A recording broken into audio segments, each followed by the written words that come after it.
Testing of Hyundai HGN16 air circuit breakers.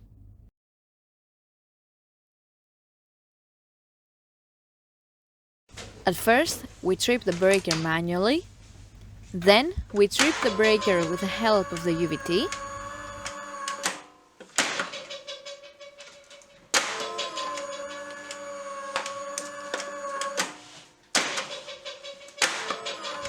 next, we perform a short time delay test and the breaker trips almost instantly. And lastly, we perform long time delay test.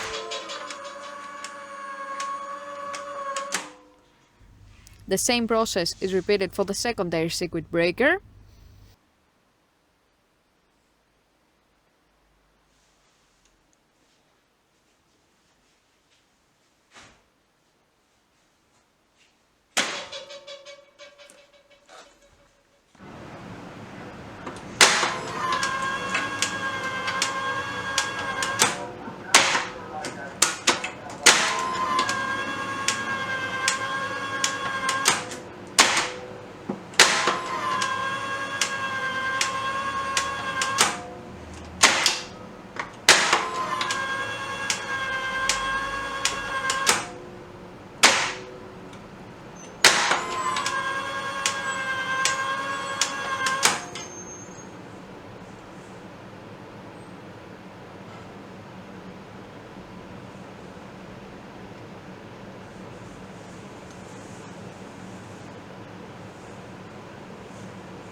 It is now clear that all three ACBs are working successfully and are ready to be delivered to the customer.